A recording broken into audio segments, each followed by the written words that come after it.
Dah. Assalamualaikum warahmatullahi wabarakatuh. Innal hamdalillah nahmaduhu wa nasta'inuhu wa nastaghfiruh wa na'udzu billahi min shururi anfusina wa sayyiati a'malina. Man yahdihillahu fala mudhillalah wa may yudlil fala hadiyalah. Wa ashhadu an la ilaha illallah wahdahu la syarikalah wa ashhadu anna Muhammadan abduhu wa rasuluh. Allahumma salli wa sallim wa barik ala nabiyyina Muhammad ibn Abdillah wa ala alihi wa sahbihi wa mawalah wa ba'd. Ikhwati fillah azani Allah wa iyyakum jami'an wa rahimani wa rahimakun.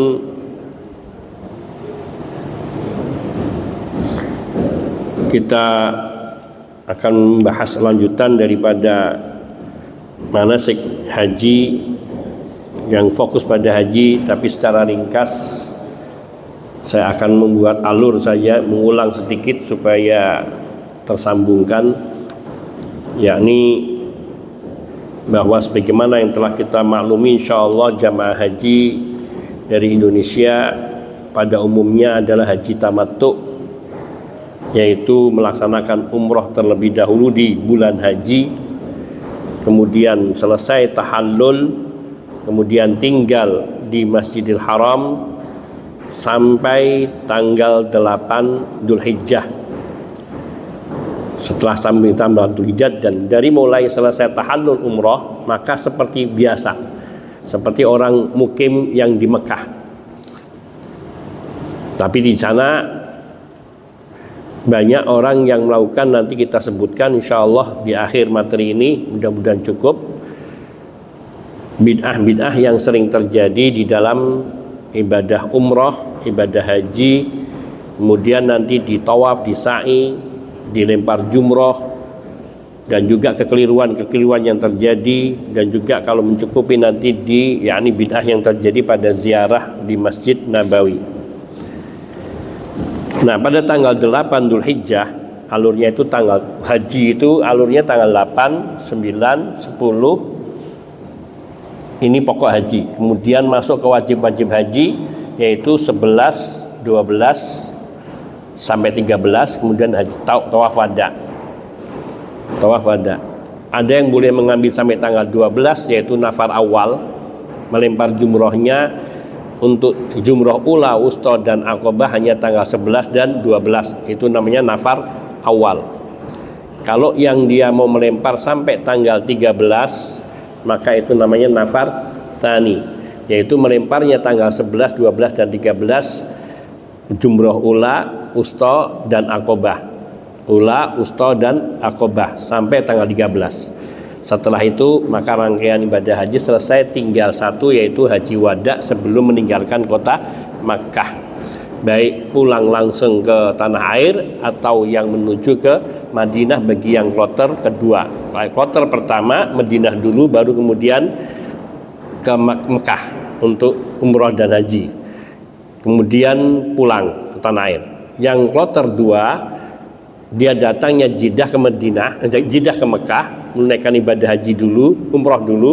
Setelah umroh tinggal beberapa hari, kemudian haji. Setelah haji selesai, tawaf wada menuju Madinah. Itu alurnya.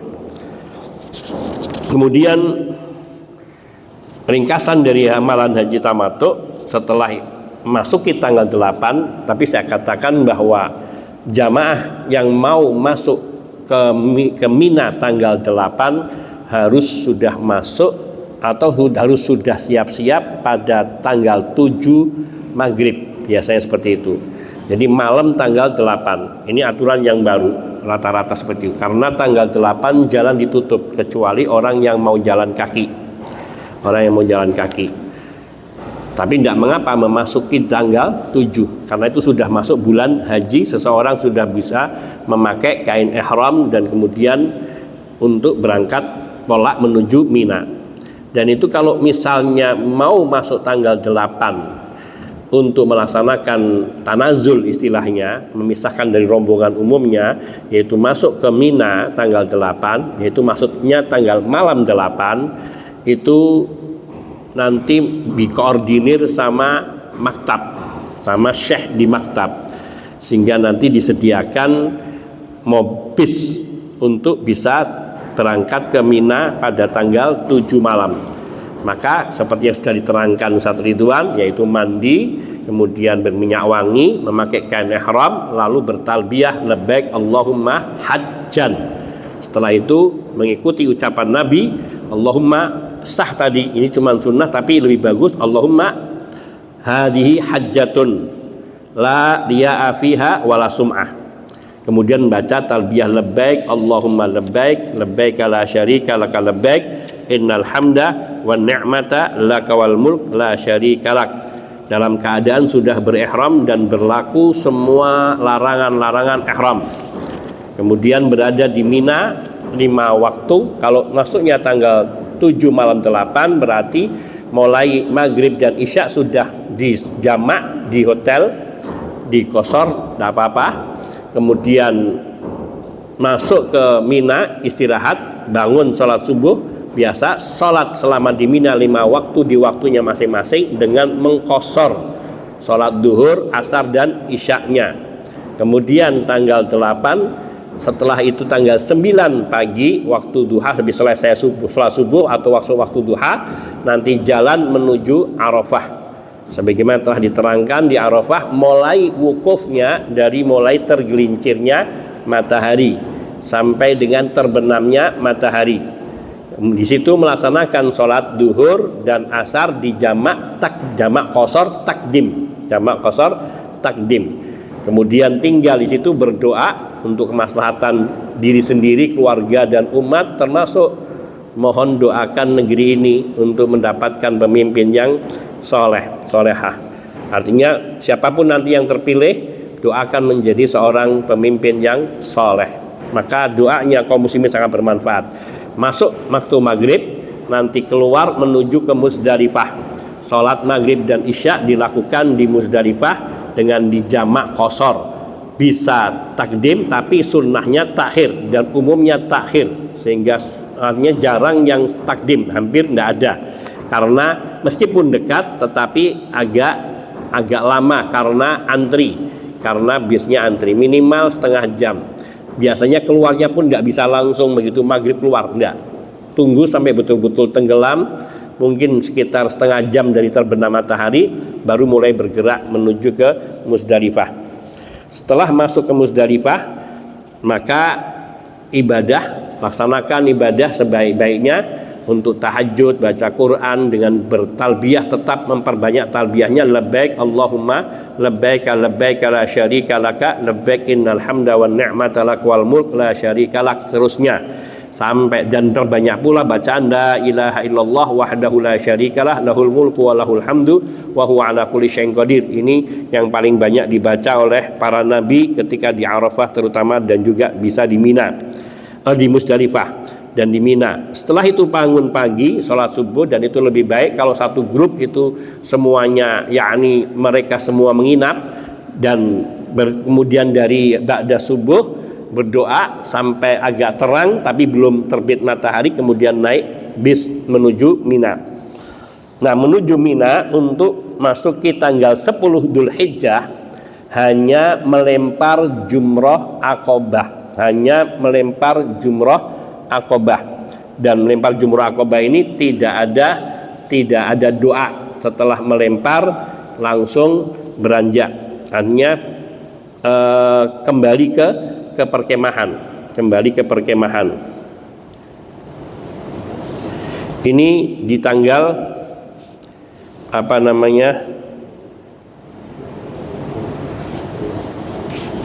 di tanggal 10. Ada dua kemungkinan, yaitu di tanggal 10 itu atau malam 10 itu. Ada yang keluar setelah melewati tengah malam, seperti orang tua, perempuan yang lemah, bisa langsung menuju ke haram. Nah, ketika menuju ke haram, melaksanakan tawaf ifadah, yaitu tawaf haji, dan sa'i haji. Kalau memasuki sana sudah masuk waktu subuh, maka sholat bersamaan, kemudian atau masuki waktu khutbah Id, maka boleh masuk dan ngikutin sholat Id terlebih dahulu dan ngikutin khutbahnya. Setelah selesai, tapi itu tidak ada kewajiban bagi jamaah haji.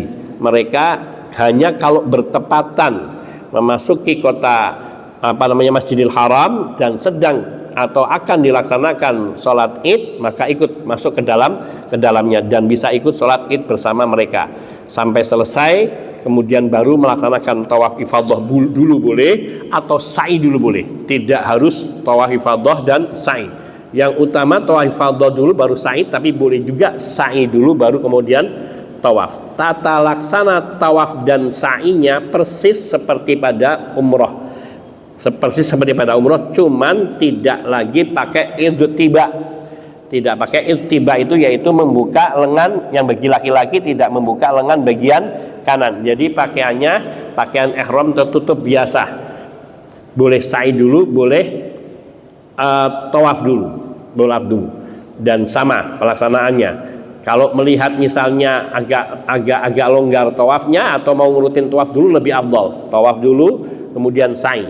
Setelah itu kembali ke Mina untuk lempar jumroh akobah, atau masuk ke Mina mulai melempar jumroh akobah baru bisa dimulai paling awal setelah masuk waktu subuh.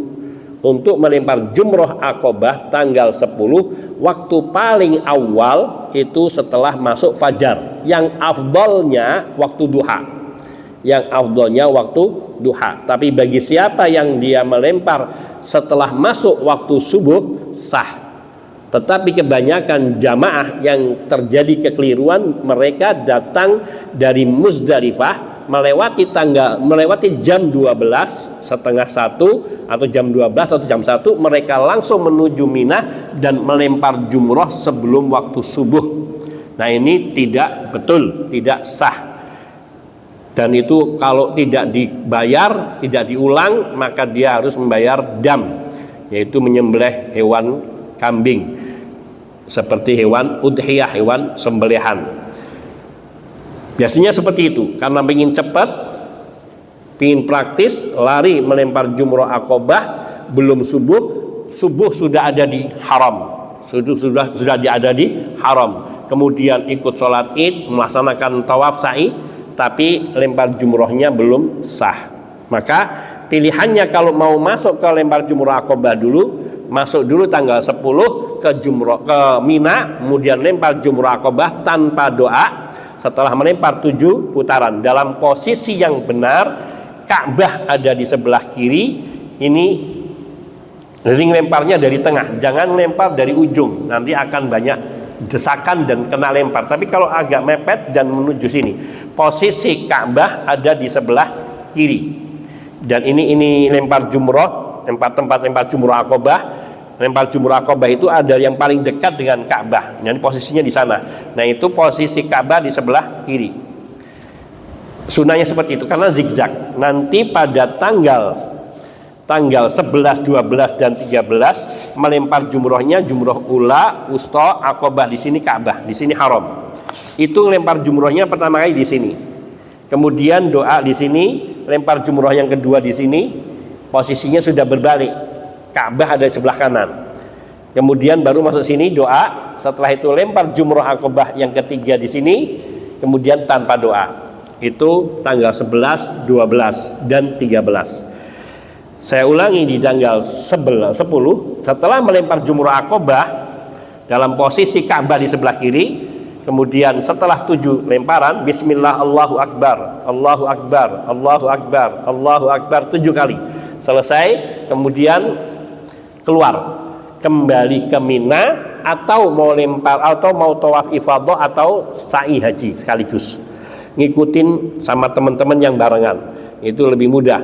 Kalau enggak apa-apa, kembali ke Mina, kemudian ke perkemahan, tinggal di perkemahan, kemudian istirahat. Boleh lempar datang ke tawaf ifadah dan sa'i, terutama bagi yang wanita yang masih subur, yang sudah mulai khawatir dengan masa haidnya, maka lebih baik melaksanakan tawaf ifadah dan sa'i lebih segera, lebih cepat, lebih baik. Kalaupun tidak, diakhirkan. Kalau dia masih lama tinggal di situ, diakhirkan, tidak apa-apa. Tawaf ifadah dan sa'i haji Tawaf haji dan sa'i haji boleh dilaksanakan kapan saja dari mulai tanggal 9 10. Bagi haji qiran dan haji ifrad sudah bisa melaksanakan tawaf dan sa'i di awal datangan. Tawaf kudum sekaligus tawaf haji, kemudian sa'i haji, sehingga nanti tanggal 8, 9, 10, 11, 12, 13 hanya melempar jumroh. Tidak ada tawaf haji dan sa'i lagi karena sudah dilakukan di awal. Itu mereka yang hajinya qiran atau ifrad. Tapi konsekuensi tidak lepas kain ihram dan berlaku larangan ihram sampai tahallul haji. Itu beratnya yang melaksanakan haji qiran atau ifrad. Paham di sini Bapak-bapak, Ibu-ibu? Itu yang haji ifrad. Kita kembali ke haji tamattu. Haji tamattu yakni berarti melempar habis haji atau tawafnya sama sa'inya boleh dilaksanakan pada tanggal 10 atau tanggal 11 atau 12 atau 13 atau sebelum pulang dari Mekah, sebelum keluar dari kota Makkah, kapan saja. Dan dalam kondisi darurat, semisal ada yang sakit memang tidak bisa untuk berulang susah, maka menjadikan tawaf ifadahnya yakni sa'i dulu, setelah sa'i tawaf ifadah dibarengkan dengan tawaf wada. Tawaf ifadah dengan tawaf wada dibarengkan. Setelah itu keluar maka pulang tanpa mengulangi tawaf. Jadi niat tawaf ifadahnya dan tawaf wadanya dibarengkan.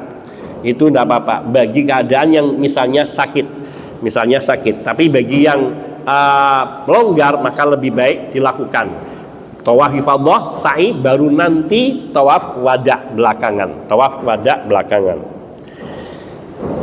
Ini untuk tawaf dan sa'i. Nah, kemudian setelah lempar jumroh akobah pada tanggal 10, sudah bisa lepas pakaian. Atau setelah itu potong rambut, yaitu tahallul awal ini untuk haji maknanya sudah seperti boleh semuanya, hanya satu yang belum boleh, berhubungan suami istri, hanya itu yang belum boleh, selainnya sudah boleh lepas pakaian bagi bapak-bapak, sudah boleh berminyak wangi, sudah boleh mencukur, memotong kuku, dan larangan-larangan lainnya sudah boleh. Hanya satu yang belum boleh, yaitu berhubungan suami istri. Itu ketika sudah melempar salah satu dari lima hal. Lempar jumroh akobah, atau sudah tawaf wajib, tawaf haji, sudah sa'i haji, atau sudah menyembelih kurban, atau sudah lempar jumroh. 5 hal ini mana saja dilakukan, salah satu dari 5 hal ini sudah dilakukan, maka dia sudah selesai tahallul awalnya, yaitu tawaf, sa'i, lempar jumroh akobah, potong rambut, tahallul awal, atau juga lempar menyembelih kurban. Biasanya makanya yang saya katakan kemarin, untuk sembelihan hadyu tamattu bisa diserahkan ke Bank Rajhi atau IDB, Islamic Development Bank, yaitu Al-Bankul Islami Litanmiyah. Itu sudah dilaksanakan. Kalau sudah dilaksanakan maka insya Allah nanti mereka akan melaksanakan, karena pelaksanaan penyembelihan hewan hadyu itu tanggal 10, 11, 12, 13 antara hari-hari nahar, yaitu hari-hari penyembelihan 4 hari ini. Yang menyembelih di luar hari ini atau tanggal 9-nya atau tanggal 14-nya, maka itu hanya sembelihan biasa dan tidak sah sembelihan hadyunya. Maka dia terkena kewajiban untuk menyembelih lagi hadyunya. Itu yang menyembelih hadyu di luar itu tidak sah. Maka hendaknya jangan membayar kepada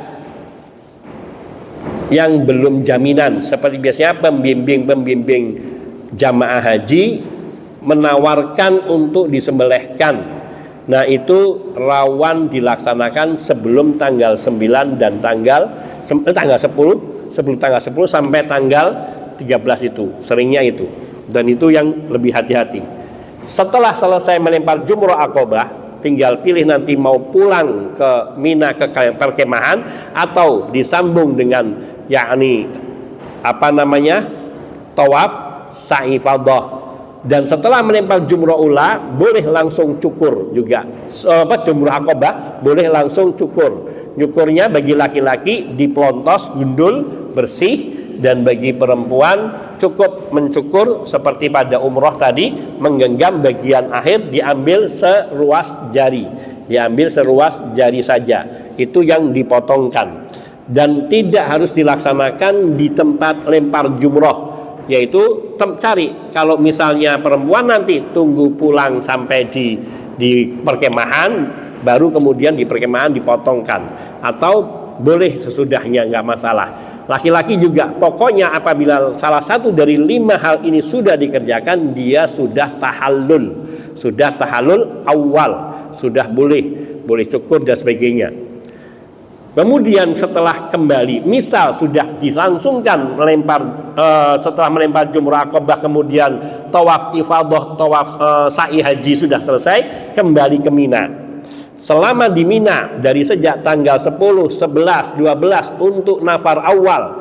Bagi yang mau mengambil nafar awal, dia harus sudah selesai keluar dari Mina, melempar jumrah sudah selesai sebelum maghrib. Sudah harus keluar dari Mina sebelum maghrib, maka dia boleh keluar. Tapi kalau dia sampai maghrib masih di Mina atau belum lempar jumrah, maka dia wajib menggenapkan, yaitu lempar tanggal 13-nya. Tanggal 11, 12, 13 melempar jumrohnya harus setelah waktu duhur masuk, setelah tergelincirnya matahari.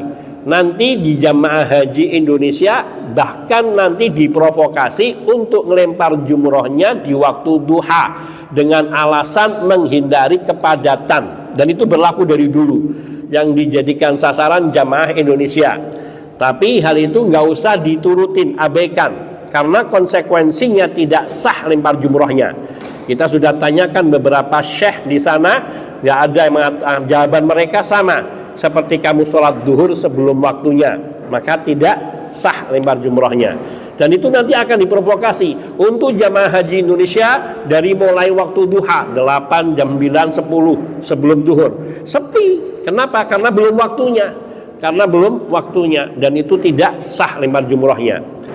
Nah, nanti kita akan sebutkan hal-hal yang kondisional, yang artinya accidental, seperti misalnya tidak bisa lempar jumroh karena sakit. Bagaimana sedangkan waktunya mau habis, boleh diwakilkan. Lempar jumroh boleh diwakilkan. Bagaimana seorang mewakilkan lempar jumroh? Saya memegang 7 untuk diri saya, dan saya memegang 7 lagi untuk yang lain. Di setiap tempat lempar jumroh, ula, wusta, dan akobahnya. Baik itu tanggal 11, 12, 13 maupun juga tanggal 10. Lempar jumrah bismillah untuk diri sendiri. Bismillah, Allahu Akbar, 1, 2, 3 sampai selesai Allah Akbar 7 kali. Baru melemparkan untuk orang yang kita wakili, dengan baca Bismillah Allahu Akbar an siapa? An ummi, an abi, atau an akhi, atau an Muhammad, an Ali, dan seterusnya. Boleh laki-laki mewakili perempuan, perempuan mewakili laki-laki, siapa saja.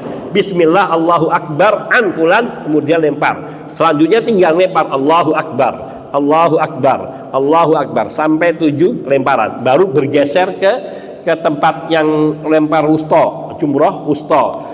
Melakukan seperti itu juga untuk diri sendiri dulu, baru kemudian 7 lemparan berikutnya untuk orang yang diwakili, dan demikian seterusnya sampai ketiga. Jadi kalau memang kondisi tidak mungkin, tidak apa-apa, diwakilkan dan tidak kena dam. Itu hal yang dalam melempar jumroh, ula, wusta, akobah harus dilakukan setelah tergelincirnya matahari. Waktunya memanjang dari mulai tergelincirnya matahari, yaitu waktu duhur, sampai menjelang subuh hari esok. Jadi panjang. Tapi yang afdolnya adalah dari mulai tergelincirnya matahari sampai belum terbenam. Waktu kemudahan rukhsahnya dari mulai yakni ditambah setelah yang nggak bisa sampai menjelang maghrib, bisa maghrib artinya sudah masuk terbenam matahari sampai sebelum subuh.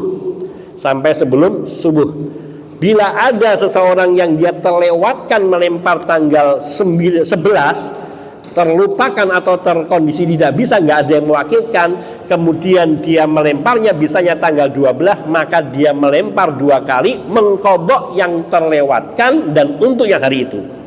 Melemparkan untuk yang hari kemarinnya yang nggak bisa, kemudian hari itu. Atau ada teman yang terlanjur dia melempar jumrohnya kemarin tanggal 11 karena ikut-ikutan rombongan, lemparnya pagi. Nah, maka esok harinya dia ulang untuk dirinya yang lewat, baru kemudian untuk hari itu. Jadi yang pertama untuk mengqadha yang lalu, kemudian untuk yang hari itu. Ini melempar jumroh. Dan setelah selesai pertama, lempar jumroh pertama berdoa. Doanya seperti yang dilakukan oleh Nabi, diambil dari doa-doa yang maksur atau juga bahasa kita. Semua doa-doa yang baik, yang maknanya mengandung permohonan ampunan terutama. Kemudian memohon keikhlasan di dalam beramal, memohon istiqamah di dalam beragama, memohon supaya diterima amal ibadah haji dan umrahnya, kemudian memohon husnul khotimah.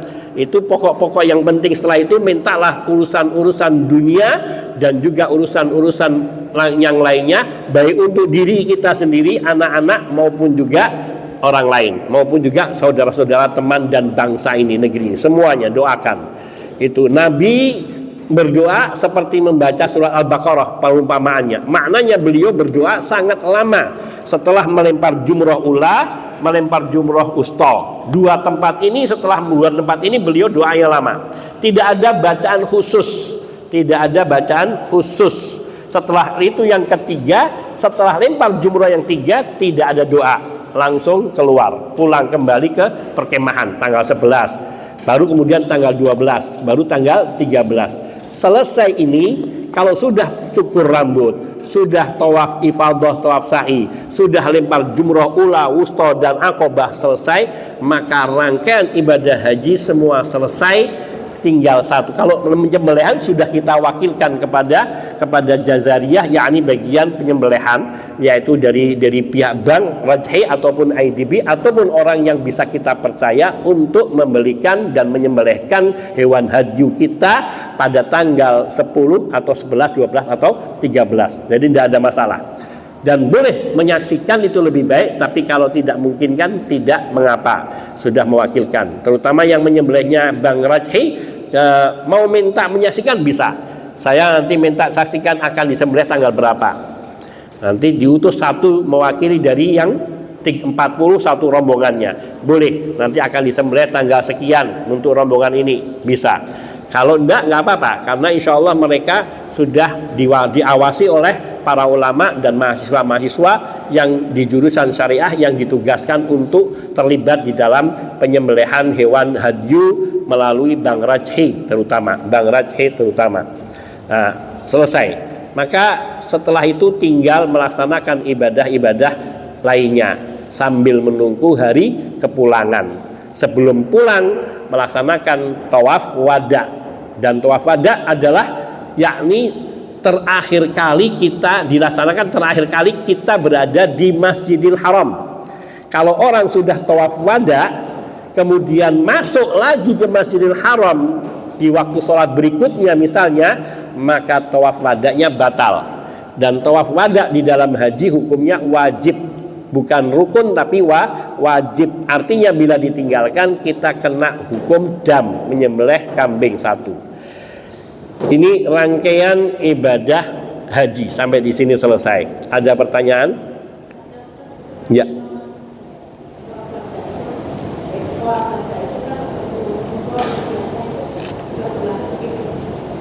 Kalau umroh biasa hukumnya sunnah.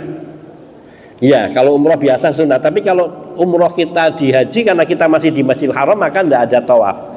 Tidak ada tawaf wada, yang ada tawaf sunnah. Nah, kalau kita sudah tawaf wada kok kemudian masuk lagi, ya tawaf yang wada pertama menjadi tawaf sunnah biasa, kita wajib tawaf wada lagi. Itu kalau di haji. Nah, ya.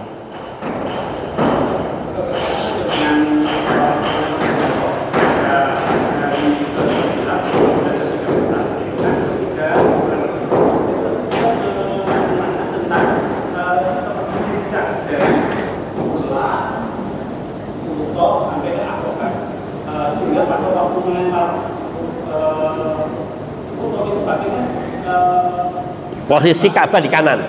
Iya. Sunnah. Sunnah. Iya.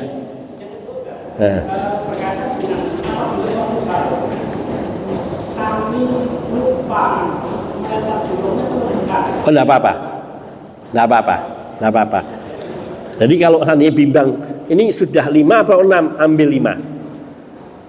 Jangan apa? Lebih nggak apa. Tapi kalau kita ambil 6 ternyata 5, kita kurang. Tapi kalau lebih enggak apa. Asal bukan sengaja.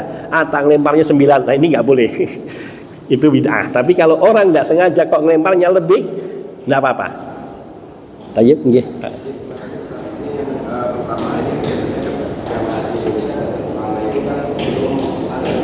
Ya. Umrah. Ye, sa'i. Ye. Iya, tawaf. Kalau karena kita tawafnya tawaf umroh sama tawaf kudum itu tawaf umroh sama sa'i untuk umroh, setelah itu tahallul, maka kita rangkaian umroh sudah selesai. Tapi kita tidak boleh keluar dan tidak ada tuntunan untuk berulang-ulang umroh. Enggak ada, cuma sekali. Nah, setelah masuk ke tanggal haji, melaksanakan dari mabit di Mina, kemudian di Arafah, kemudian di Musdalifah kembali, kemudian ke Mina lagi, lalu berangkat tawaf haji, tawaf ifadah namanya. Itu tawaf haji dan sa'i haji. Karena haji kita tamattu. Kalau hajinya qiran atau hajinya ifrad, maka tawaf sama sa'i yang pertama itu sudah mencakup tawaf haji. Sehingga nantinya pada saat tanggal 9, 8, 9, 10 itu cuman hanya mabit di Mina, kemudian di wukuf di Arafah, kemudian mabit di Musdalifah, kembali ke Mina, dan tidak ada lagi tawaf sama sa'i. Karena sudah dilaksanakan di awal kedatangan. Itu yang hajinya qiran sama ifrad. Berarti nggak lepas. Iya. Tapi boleh bagi tawaf kudum, misalnya tawaf haji sama tawaf ifadah atau tawaf wada dijadiin satu boleh. Misalnya sa'i dulu, nanti saya tawafnya pulang belakangan sebelum pulang. Itu kondisi diantaranya kalau kondisinya kita sakit, tidak apa-apa menggabungkan niat antara tawaf haji sama tawaf wada. Monggo yang lain.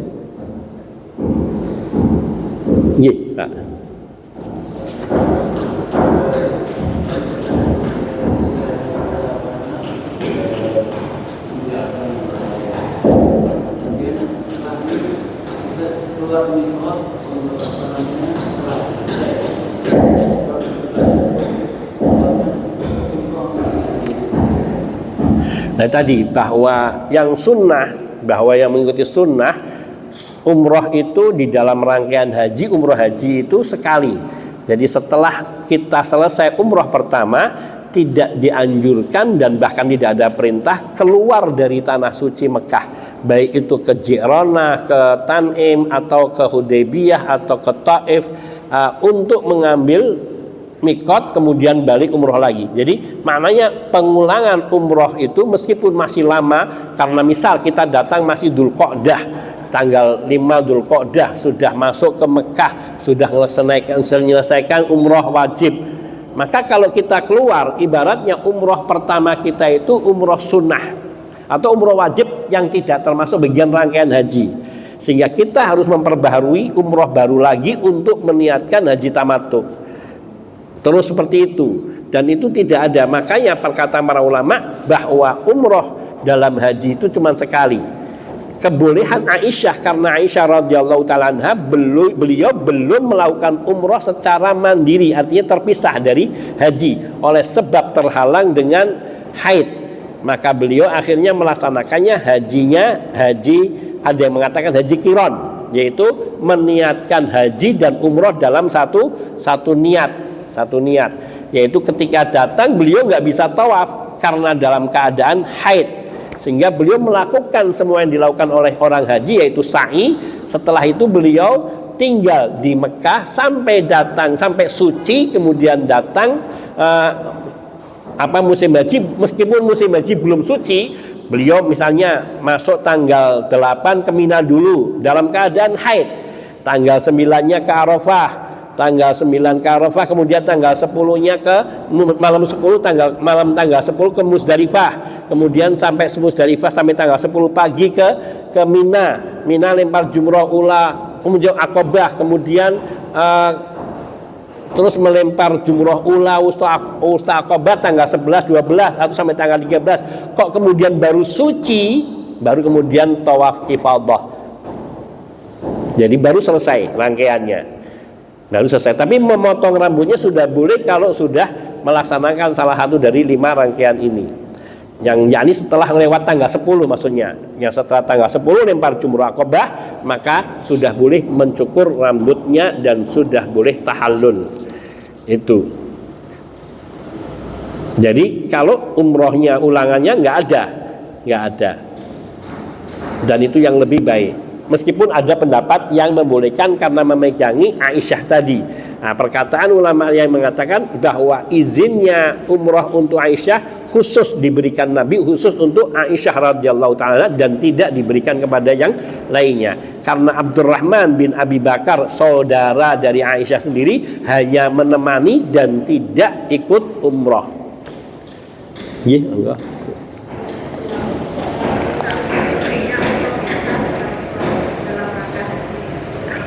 Niat.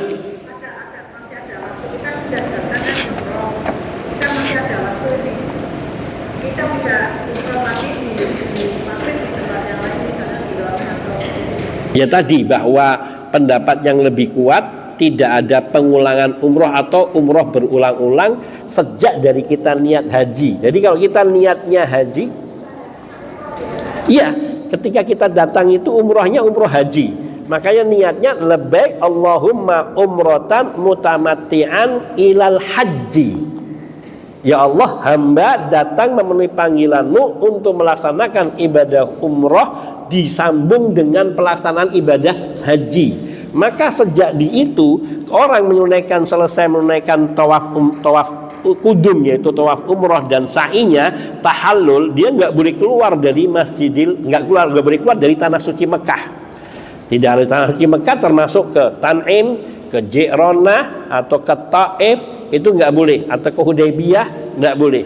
Kalau keluar berarti tawaf umrohnya yang pertama batal, niat hajinya batal, seolah-olah seperti itu. Makanya para ulama mereka lebih memutuskan karena Nabi beliau datang di tanah suci Mekah menunaikan tawaf dan sa'i, beliau tidak keluar dari tanah suci Mekah. Para sahabat pun tidak diberitakan, tidak ada seorang pun dari mereka yang keluar dari tanah suci Mekah sampai datang pelaksanaan ibadah haji. Padahal mereka jauh-jauh dari Madinah. Madinah sekarang dengan Madinah dulu beda. Madinah dulu dengan dari Indonesia sekarang lebih cepat dari Indonesia sekarang. Paling kita butuh 1 hari 1 malam. Dari sini ke Jakarta 7 jam 6 jam. Dari Jakarta ke Jeddah 9 jam, atau Jakarta ke Madinah 9 jam setengah. Nggak sampai 1 hari. Mereka yang dari Madinah dulu mengendarai onta atau kuda paling tidak 2 pekan. Paling tidak 2 pekan. Waktunya lama sekali, tetapi Nabi tidak melakukan umroh pengulangan. Sampai saya tanya langsung kepada Syekh Abdul Razak bin Abdul Muhsin Al-Badr, Al-Abbad Al-Badr, guru daripada Ustaz Firanda waktu di haji. Saya tanya, wah Syekh, bagaimana dengan umroh pengulangan? Tidak ada. Bagaimana dengan umrohnya niatnya untuk membadalkan? Beliau katakan gini, Rasulullah SAW betapa sangat cinta kepada Khadijah. Dan tidak ada seorang pun dari istri-istri beliau yang lebih beliau cintai melebihi Khadijah. Bahkan beliau sering mengulang tentang menyebut-nyebut nama Khadijah di depan Aisyah radhiyallahu ta'ala sampai cemburu. Tapi Nabi tidak pernah sekalipun mengumrohkan Khadijah.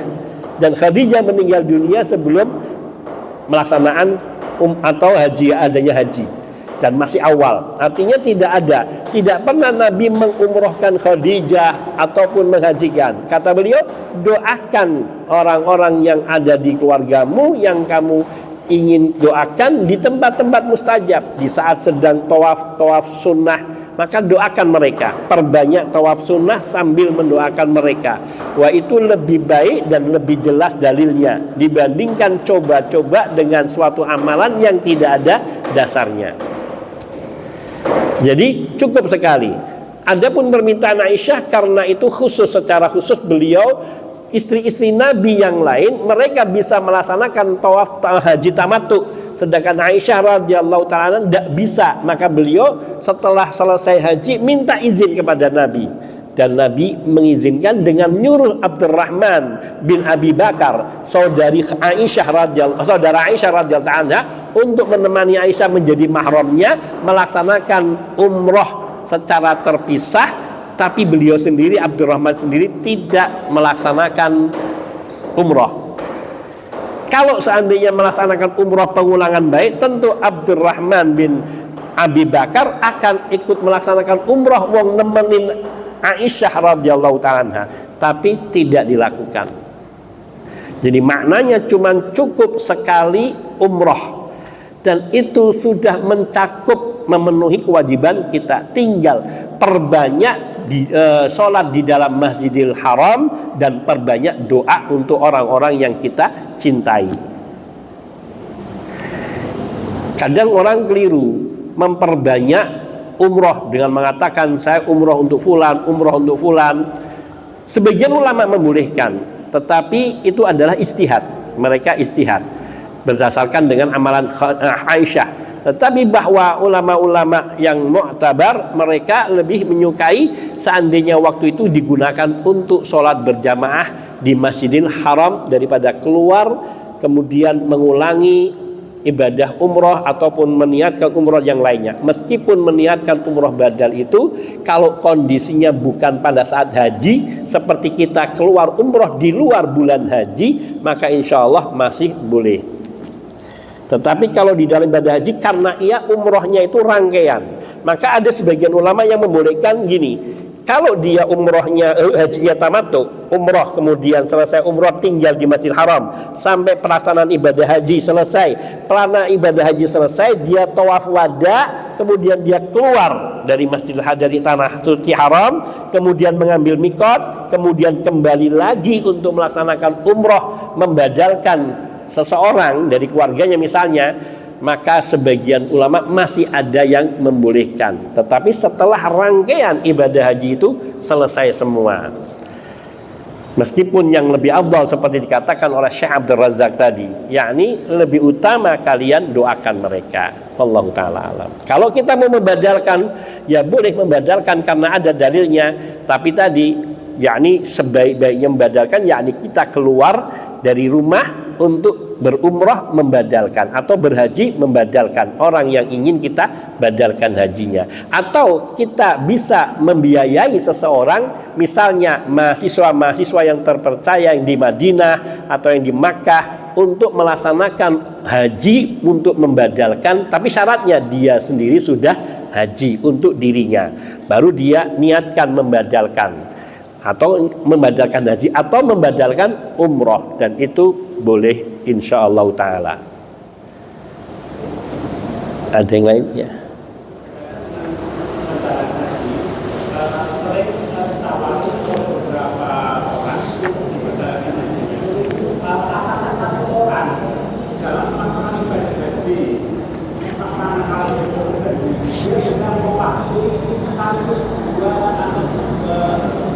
Barakallahu fiik. Ini pertanyaan bagus. Biasanya di sana nanti ada orang-orang yang kalau biasa nawarin, Pak Haji mau badalkan umroh ndak, atau badalkan haji atau umroh untuk fulan, untuk keluargamu, untuk bapak atau ibu. Ini satu, bahwa Syekh bin Baz rahimahullahu ta'ala, beliau mengatakan seseorang yang ingin kita minta untuk membadalkan haji atau umroh, satu, orang yang dia sudah pernah haji atau umroh untuk dirinya.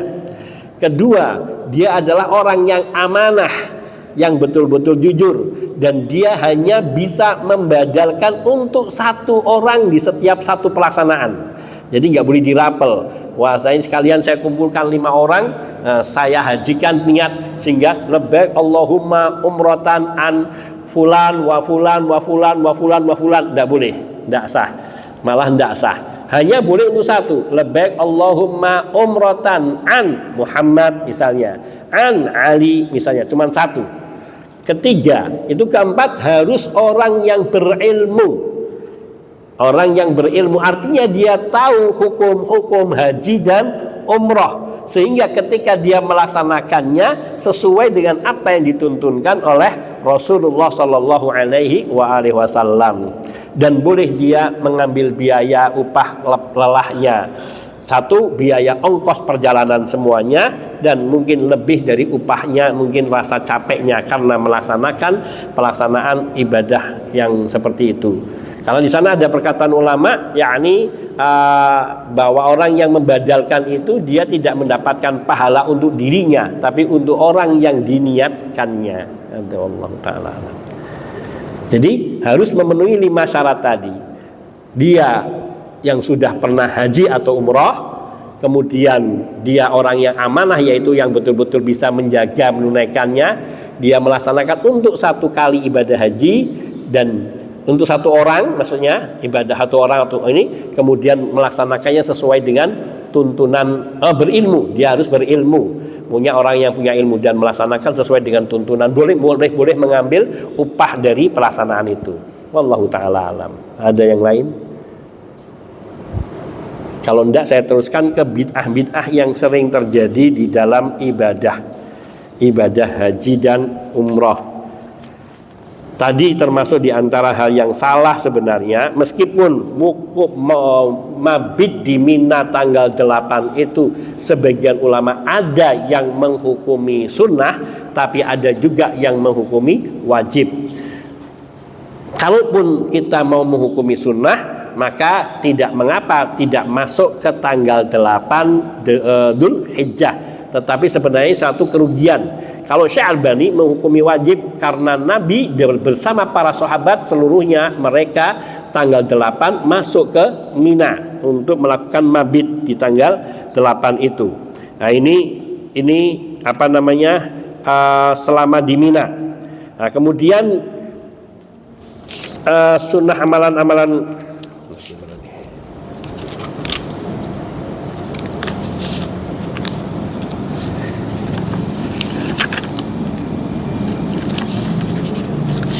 nah ini dia.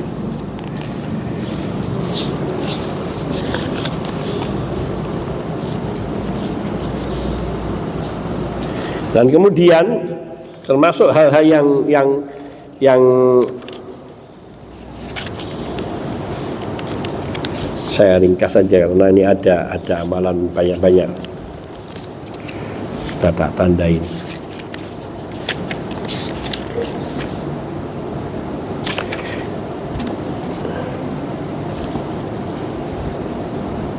Nah ini termasuk yang tadi.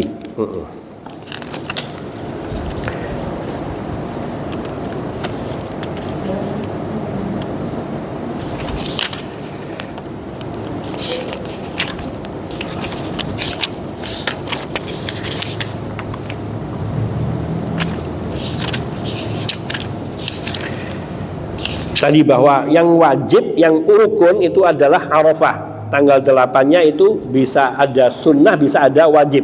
Sekiranya bisa untuk melaksanakan wukuf di Mina tanggal 8, itu yang terutama dan terbaik. Karena berarti dia mengikuti jejak Rasulullah Sallallahu Alaihi Wasallam. Kemudian yang kedua, sebagian saya sudah sebutkan tadi, yaitu yang kedua di sini adalah bahwa berangkat untuk di Arafah itu adalah yakni mulai wukufnya adalah ba'da zuhur, dan tidak ada khutbah di masing-masing tenda atau masing-masing rombongan. Khutbah di Arafah itu adalah khutbah yang ada di Masjid Namira, yang dilakukan oleh seorang imam yang ditunjuk oleh pemerintahan Saudi untuk menjadi Amirul Hajj bagi seluruh jamaah haji sedunia, yang dialah nanti yang akan berkhutbah sebelum melaksanakan setelah melaksanakan sholat duhur dan asar di jamak dan di qashar di Mina. Sedangkan jamaah haji lainnya bila mendengar, bisa mendengar, dan sekarang itu ada pakai namanya kayak semacam FM, radio FM di gelombang berapa.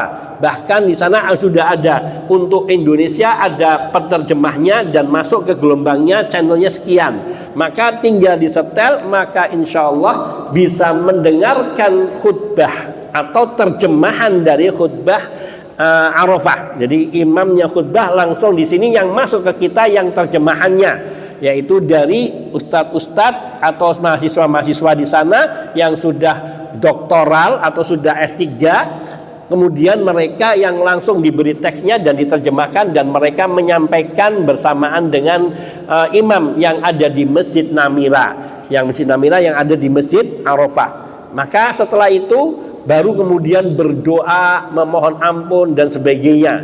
Itu di sana, dan tidak ada doa-doa khusus yang harus dibaca ini. Semuanya doa apa saja, termasuk yang paling suka dibaca oleh para nabi dan rasul adalah la ilaha illallah wahdahu la syarikalah lahul mulku wa lahul hamdu wa huwa ala kulli syai'in qadir. Itu diulang-ulang. Kalau Syekh bin Baz menyebutkan nggak apa-apa ditambahkan yuhyi wa yumitu wa huwa ala kulli syai'in qadir, karena ada riwayat-riwayat yang menyebutkan hal itu sampai terbenam matahari, dan tidak boleh keluar dari Arafah sebelum terbenam matahari. Orang yang keluar dari Arafah sebelum terbenam matahari maka wukufnya batal. Sampai yang sakit pun itu yang nggak bisa masuk itu pakai mobil bis, mobil ambulan masuk ke dalamnya. Khusus di Arafah itu ada rumah sakit darurat untuk wukuf bagi para peserta haji yang sakit, yang sampai masuk rumah sakit. Mereka dimasukkan di situ. Atau bahkan ada yang mereka nggak bisa masuk di bawah, pakai pesawat, helikopter dan terbang di atas Arafah sampai terbenam matahari. Mulainya dari tergelincir matahari dan boleh mendekati itu. Jadi mungkin pokoknya sebelum terbenam matahari sudah masuk dan sampai terbenam matahari. Namun bagi jamaah haji yang mungkin naik busnya terlambat, masuknya malam, tidak apa-apa. Yang penting masuk ke Arafah, kemudian diam di Arafah untuk beberapa waktu, kemudian baru keluar menuju Muzdalifah. Itu untuk kondisi-kondisi darurat. Nah, Muzdalifah tadi bahwa ada orang yang keluar sebelum lewat tengah malam, maka yang demikian ini juga rawan dengan tidak sah wukufnya, mabitnya di Muzdalifah. Yang sebagian orang menyebut mabit di Muzdalifah ini rukun, sebagian menyebut dia termasuk wajib-wajib haji. Yang terpenting bahwa ketika dia tidak mabit atau tidak sempurna mabitnya, maka itu bisa menghilangkan kesempurnaan ibadah hajinya. Maka tetap tinggal sampai minimal disebutkan untuk pertengahan malam itu, yakni sekitar jam 1 lewat jam 1 itu sudah lewat tengah malam. Itu pun bagi kondisi yang mereka tidak mampu, seperti seorang yang lemah seperti yang tua atau anak-anak atau wanita-wanita. Dan juga bagi orang-orang yang mengawal mereka. Misalnya dia ada ibunya, ada bapaknya sudah sepuh, maka dia boleh keluar bersama mereka karena mendampingi mereka. Itu. Tapi yang lebih afdal kalau dia tidak ada masalah, sampaikan selesai sholat subuh baru bergerak menuju Mina. Nah, kemudian melempar jumroh di Mina yang tadi kita tegaskan, di antara bid'ah-bid'ahnya melempar jumroh Aqobah sebelum subuh. Ini tidak sah lempar jumroh Aqobahnya. Kemudian bid'ah lainnya, setelah melempar jumroh Aqobah mereka berdoa. Nah, ini juga tidak betul. Lempar jumroh Aqobah pada tanggal 10 atau tanggal 11, 12 dan 13 tidak ada doa setelah melempar jumroh Aqobah. Doanya setelah jumroh ula, jumroh usta. Dua tok. Dilempar jumroh Aqobah tidak ada doa. Jadi langsung keluar. Dan yang bid'ahnya adalah yaitu berdoa. Justru yang kita lihat kebanyakan mereka yang melempar di tanggal 11, 12, 13 berdoanya di Jumrah Aqobah. Setelah lempar Jumrah Aqobah baru mereka berdoa. Setelah lempar Jumrah Ula tidak berdoa. Setelah melempar Jumrah Wusta tidak berdoa. Setelah melempar Jumrah Aqobah baru berdoa. Ini salah, ini keliru. Itu malah justru bid'ah. Yang benar adalah setelah lempar Jumrah Ula doa, setelah lempar Jumrah Wusta doa, setelah itu lempar Jumrah Aqobah tanpa doa, langsung keluar. Yang salahan lainnya di Jumrah yaitu melempar Jumrah sebelum waktu duhur tanggal 11, 12, dan 13. Atau mereka yang keluar pada tanggal 12 tapi setelah malam.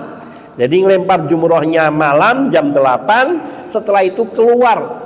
Atau yang lain lagi, kesalahan lain lagi, yaitu merapel antara tanggal 11 dengan tanggal 12. Bagaimana? Mereka asumsikan bahwa kalau sudah lewat jam 12 malam sudah pindah hari. Maka mereka tadi berpegang bahwa melempar jumroh tidak harus setelah tergelincir matahari. Dia melempar tanggal 11 jam 10 malam atau jam 11 malam. Setelah melempar jumroh ula, wusta, aqobah, duduk, kumpul, dan ini banyak kita saksikan, nunggu sampai lewat jam 12 lewat 5 menit 10 menit bergerak lempar jumroh ula, wusta, aqobah untuk tanggal 12-nya. Besok pagi beres-beres keluar dari Mina. Ini ada kesalahan di dalam melempar jumroh. Karena dia berarti belum melempar jumroh tanggal 12. Karena melempar jumroh tanggal 11, 12, dan 13 harus setelah tergelincir matahari. Kalau orang yang mau mengambil nafar awal, yaitu rombongan keberangkatan yang pertama, yakni cukup melempar tanggal 11 setelah tergelincir matahari, kemudian esok harinya setelah tergelincir matahari juga lempar jumroh lagi, ula, wusta, aqobah, baru langsung pulang ke kemah rapi-rapi dan berangkat pulang. Itu boleh sebelum terbenam matahari. Dia sudah selesai lempar jumroh dan menuju keluar dari Mina, maka tidak mengapa. Tetapi kalau dia melemparnya sebelum duhur maka tidak sah. Nah, kalau sudah sampai waktu maghrib kok belum melempar jumroh, ula, wusta, aqobah atau salah satu dari ketiganya, maka dia wajib menginap menyempurnakan hari ke-13-nya. Baru dia melempar jumroh ula, wusta, dan aqobah tanggal 13 setelah duhur dan baru keluar dari Mina. Untuk bisa melempar jumroh pada tanggal 12, misal mau mengambil nafar awal padahal yang mau mengambil nafar tsani lebih utama, itu yaitu berangkat sekitar jam 10 atau setengah 11 menuju jamarat, tempat melemparan jumroh. Nanti sampai di sana menunggu sesaat sampai dikumandangkan azan, baru bergerak untuk melempar jumroh ula, wusta, dan aqobah. Dengan ketentuan yang tadi, setelah lempar jumroh ula doa, kemudian lempar jumroh wusta doa, dan lempar jumroh aqobah langsung balik. Sehingga sampai di perkemahan masih jam 2 atau jam 1. Selesai itu kemudian makan siang lalu, dan kalau bisa sebelum berangkat sudah dirapihkan, tas sudah rapi, baru kemudian berangkat ke pulang ke hotel. Ini itu tanggal 12. Kalau tanggal 13 boleh santai, karena dia pokoknya sudah selesai lempar jumroh, dan biasanya tanggal 13 itu sepi. Tanggal 13 sepi karena kebanyakan orang sudah lempar jumroh tanggal 12 pulang. Sehingga hampir separuh lebih dari jamaah haji pada tanggal 13 itu tinggal sisa. Maka kalau bagi saya itu mengambil tanggal 13 lebih utama, karena pada tanggal 13-nya kita pulang di hotel juga belum punya kegiatan apa-apa. Cuman hanya ibadah ke Masjidil Haram. Itu pun kadang kalau di bagian tertentu dia sulit untuk bisa ke Masjidil Haram sehingga sholatnya di masjid di dekat hotelnya. Alangkah baiknya dia tetap tinggal di Mina sampai tanggal 13, lempar jumroh ula wusta Aqobah pada tanggal 13 setelah masuk duhur, kemudian pulang dan kemudian berangkat ke hotel, maksudnya dari pulang ke kemah, kemudian dari kemah ke hotel di Mekah, maka selesai. Kemudian tadi yang kita ingatkan lagi bahwa seseorang mencukur rambut tidak boleh hanya dengan mengambil bagian-bagian tertentu, 1, 2, 3. Kan sementara Ustadz nanti tak gundul, tidak. Melempar cukurnya haruslah ketika cukur untuk tahallul itu ya gundul atau potong semua pendek, memendekkan rambut meskipun tidak habis. Tapi seluruh bagian rambut itu dipotong. Tetapi yang menggundul pelontos doanya Nabi 3 kali. Allahumma arhamil muhallakin. Ya Allah, rahmatilah orang-orang yang menggundul rambutnya. Para sahabat yang memendekkan rambutnya mengatakan wal muqassirin ya Rasulullah. Ya Rasulullah, juga kami yang memendekkan rambut. Nabi mengulang doanya Allahumma arhamil muhallakin. Yang disebut yang menggundul saja. Para sahabat yang mencukur pendek, mereka mengulang lagi ya Rasulullah wal mukhassirin. Ya Rasulullah, kami doakan juga yang memendekkan rambut. Nabi mengulang ketiga kali wal muhallakin, baru kemudian ditambahkan wal muqassirin. Apa kata para ulama? Maknanya Nabi mendoakan rahmat untuk mereka yang menggundul 3 kali, sedangkan yang memendekkan rambutnya sekali. Ini menunjukkan keutamaan menggundul, dan gundulnya yang paling utama ya pakai ini. Kecuali yang umroh pertama kali datang, umroh haji tamattu, maka boleh memendekkan rambutnya karena dia akan misalnya sudah dekat waktunya untuk haji sehingga dikhawatirkan waktu pelaksanaan haji belum ada rambutnya. Nah, nanti disempurnakan mencukurnya, yakni gundulnya. Kemudian hal yang tersisa yang terakhir yaitu ketika seseorang itu sudah melempar jumroh Aqobah pada tanggal 10, maka sudah tahallul awal, maka sudah boleh melepas pakaian ihramnya dan juga sudah menggundul tadi. Nah, tapi masih ada satu larangan, yaitu larangan hubungan suami istri. Kapan boleh? Setelah 5 perkara tadi semua terlaksana semua. Sudah tawaf ifadah, sudah tawaf sa'i haji, sudah lempar jumroh Aqobah pada tanggal 10, sudah menyembelih kurban dan juga sudah menyembelih kurban dan juga sudah mencukur rambut. 5 perkara sudah dilaksanakan semua, maka tahallulnya sudah sempurna, sudah bisa berkumpul dengan istri atau suaminya. Itu tinggal menunggu saat pulang untuk tawaf wada saja. Nah, selama menunggu itu boleh sholat di Masjidil Haram perbanyak dan tawaf sunnah diperbanyak. Meskipun tidak bisa umroh, tapi bisa memperbanyak tawaf sunnah. Hadza wallahu ta'ala alam. Kemudian kalau ziarah di Masjid Nabawi, cukup mengucapkan salam dan jangan berdoa ke kuburan. Itu termasuk bid'ahnya. Berdoa ke kuburan, menghadap ke kuburan Nabi, berdoa kepada Nabi, tawasul kepada Nabi, ini haram minimal, dan sebesar-besarnya adalah syirik. Sebesarnya syirik. Jadi jangan berdoa, ucapkan salam saja. Assalamualaikum ya Rasulullah.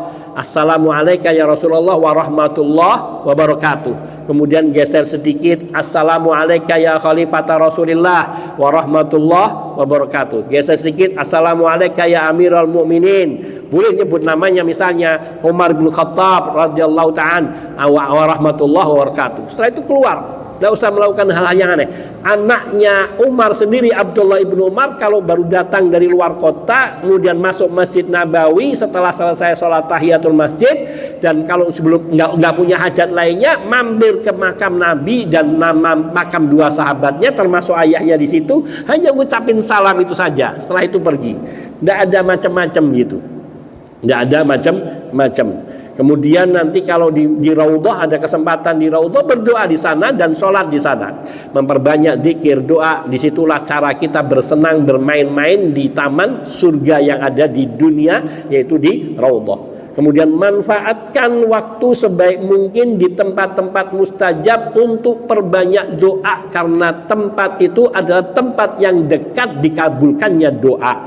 Maka jangan sia-siakan untuk banyak berdoa, terutama di saat tawaf, di saat sa'i, di tempat-tempat di lempar jumrah ula, wusta dan aqobah, wusta, ula dan wusta.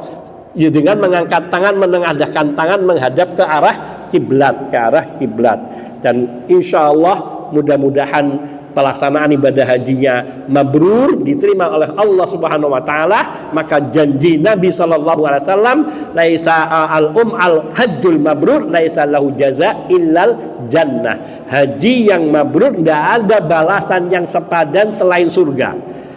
Pulang karoja'aka yaumi waladadhu ummuh. Dalam riwayat lain Nabi SAW mengatakan, orang yang hajinya mabrur pulang ke rumah seperti orang yang baru lahir dari kandungan ibunya. Maknanya tidak bawa dosa, bawanya pahala.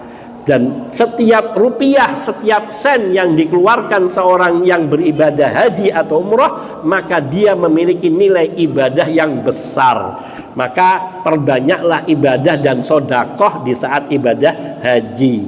Mungkin ini saja, ada hal-hal lain yang mungkin mau disampaikan oleh Pak Muhammad, dan hanya pesan kita di sini mohon agar kita didoakan juga yang di Indonesia ini untuk bisa melaksanakan ibadah. Hadza minni wal afu minkum wa sallallahu wasallam ala nabiyina Muhammadin wa alihi washabihi ajmain walhamdulillahi rabbil alamin. Assalamualaikum warahmatullahi wabarakatuh. Bismillahirrahmanirrahim.